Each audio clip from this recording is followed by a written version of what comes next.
Bismillahirrahmanirrahim. Orang kalau ruhnya yang sehat Bapak Ibu sekalian, semuanya jadi kecil buat dia. Julaibib radhiyallahu anhu sahabat Nabi itu, saking kecilnya badannya itu sampai diangkat oleh Nabi SAW dengan satu telapak tangan karena kecilnya badannya. Tapi di perang ya Uhud dia bisa membunuh 7 orang kafir.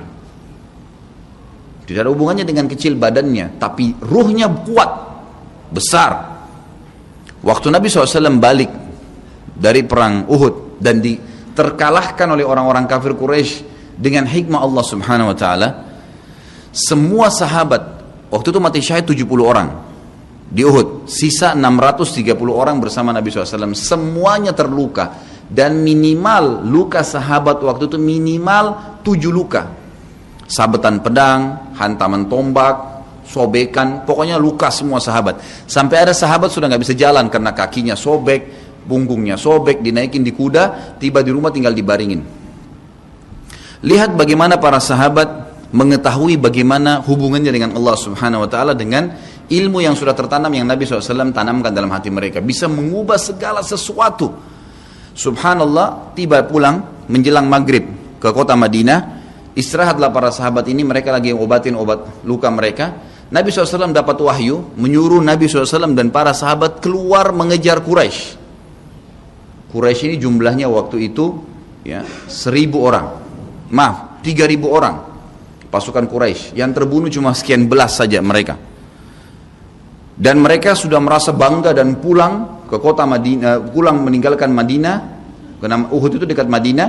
Kemudian mereka bangga dengan itu. Keesokan paginya habis sholat subuh kata Nabi SAW, wahai sahabat-sahabatku, Allah Azza wa Jalla memerintahkan kita untuk mengejar Quraisy. Maka pulanglah masing-masing kalian di suku kalian, lalu motivasi siapapun yang ikut kemarin di Uhud, semua. Mau sakit, mau enggak, mau luka, mau enggak, tapi ini luka semua nih. Minimal punya 7 luka. Ya. Kita kadang-kadang mungkin kuku kita kecabut aja sudah susah ke masjid. Ini sabetan pedang, sobek, rusak semua tubuh mereka. Dikatakan dalam riwayat sampai para sahabat ada yang tidak bisa ngomong karena sudah kesakitan yang luar biasa. Kata Nabi SAW, semua yang ikut di Uhud kemarin keluar lagi. 630 orang semua harus keluar. Bagaimana caranya? Pokoknya ngumpul keluar, perintah Allah. Coba bayangin, kita kadang-kadang habis olahraga saja capek, diajak keluar sama istri atau diajak keluar sama suami, kita sudah nggak mau keluar. Capek biasa olahraga. Atau mungkin penat, capek duduk di kantor mau istirahat. Ini habis perang, badannya disabet-sabet, diajak berperang lagi nih. Apa yang terjadi teman-teman sekalian? Pulanglah pimpinan-pimpinan suku sahabat ini, dimulai dengan Sa'ad bin Mu'adz radhiyallahu anhu, sahabat Nabi yang mulia. Luar biasa ini. Orang ini pada saat meninggal, kata Nabi SAW, goncang arsy Allah dengan meninggalnya Sa'ad. Saat pulang ke kaumnya lalu berkata, wahai kaumku, sesungguhnya Nabi SAW menyuruh kalian untuk kembali menyerang Quraisy. Pada saat itu mereka lagi kumpul saling ngobatin luka, dan di depan mereka yang saling ngobatin luka itu adalah Usaid bin Khudair, sahabat Nabi yang mulia. Ini sahabat Nabi yang satu dari Aus ini, kalau membaca Al-Quran malaikat turun dari langit dengarin bacaannya. Luar biasa. Lagi ngobatin lukanya sambil dia berkata, waktu dikatakan Nabi SAW menyuruh kalian mengejar Quraisy, kata Usaid bin Khudair lagi ngobatin lukanya, sami'na wa ata'na, kami dengar dan kami patuh, ditinggalin lukanya. Lalu seluruh suku itu saling nopang satu sama yang lain, mendatangi masjid Nabi SAW untuk ikut berperang lagi. Nggak ada satupun yang tinggal.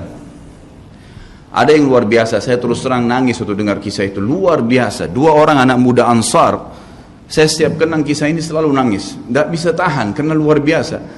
Anak 2 orang ini belasan tahun umurnya, dan dua-duanya nggak bisa jalan Bapak Ibu sekalian, nggak bisa jalan. Luar biasa. Sudah sobek kakinya, sobek punggungnya, bahkan dikatakan di bagian leher ada irisan, di bagian lehernya ada irisan, gitu kan. Kesakitan. 2 ini diturunkan dari kuda, ditidurkan, adik kakak nih.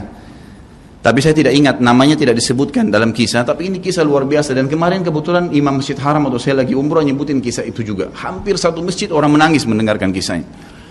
Dia mengatakan, waktu sampai ke telinga adik kakak ini umurnya belasan tahun ya, di bawah 20 tahun.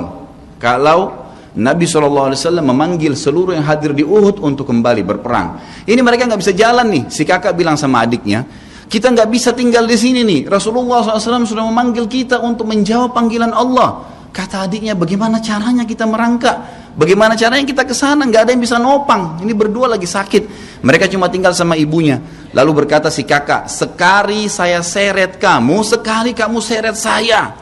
Mereka saling seret satu sama yang lain, Bapak Ibu sekalian, sampai di hadapan masjid Nabi SAW. Lihat bagaimana iman mereka kepada Allah Subhanahu Wa Taala, luar biasa. Dan ini tidak bisa kecuali kalau dipaksakan. Kalau tidak dipaksakan nggak bisa.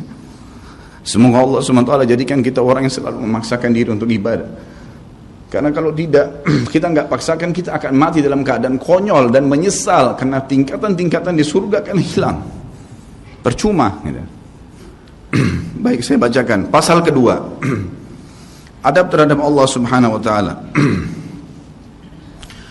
Seorang muslim hendaknya melihat segala sesuatu yang telah diberikan Allah kepadanya dengan tiada terhingga.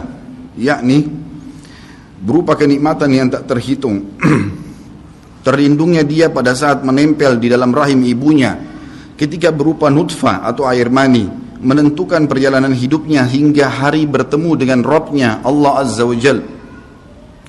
Hendaknya ia bersyukur kepada Allah atas nikmat itu dengan lisannya, yakni memuji dan menyanjung Allah secara semestinya. Juga bersyukur kepada Allah dengan anggota badan, dengan cara menggunakannya di dalam ketaatan kepada Allah Subhanahu Wa Taala. Karena mengingkari nikmat, tidak mengakui kelebihan yang diberikan Allah, mengingkarinya beserta kebaikannya, bukanlah termasuk adab kepada Allah. Sebagaimana Allah berfirman dalam surah An-Nahl ayat 53, A'udzubillahi minasyaitonirrajim. Wa ma bikum min ni'matin faminallah. Dan apa saja nikmat yang ada padamu, maka itu dari Allah datangnya. Dalam surah An-Nahl ayat 18 Allah berfirman, A'udzubillahi minasyaitonirrajim, wa in ta'uddu ni'matallahi la tuhsuha. Dan jika kalian menghitung-hitung nikmat Allah, maka kalian tidak akan mampu untuk menghitungnya. Begitu banyak nikmatnya Allah, Bapak Ibu sekalian. Kita berbuat maksiat, pelanggaran-pelanggaran, tapi Allah masih bisa memberikan kita oksigen gratis. Cahaya masih bisa ditangkap oleh mata kita. Telinga kita masih bisa menangkap suara sehingga mengetahui apa yang diinginkan oleh kita. Setelah bertahun-tahun berbuat dosa, dengan taubat kepada Allah, Allah bisa ampuni. Itu luar biasa. Nikmat Allah tidak bisa terhitung. Rugilah orang-orang yang tidak menyembah Allah Subhanahu Wa Taala. Dan kalau seandainya, kata Ibnu Taimiyah rahimahullah, orang-orang yang bermaksiat kepada Allah itu tahu bagaimana nikmatnya keimanan yang ada dalam hati kami ini, sehingga kami bisa menangis dan kami bisa merasakan dekatnya dengan Allah, bahkan merindukan surga dan selalu merasa diri jauh dari neraka, maka niscaya mereka akan membelah dada-dada kami dan mengambil keimanan itu, karena mereka tidak akan pernah merasakannya. Keimanan akan membuat makanan sederhana menjadi mewah, tidur di tempat yang biasa akan menjadi nyaman, bahkan cobaan seberat apapun menjadi kecil buat kita, karena keimanan kepada Allah Subhanahu Wa Taala. Dan itu sebuah nikmat. Itu hanya bisa dirasakan kalau kita betul-betul memaksakan diri beribadah kepada Allah Subhanahu Wa Taala.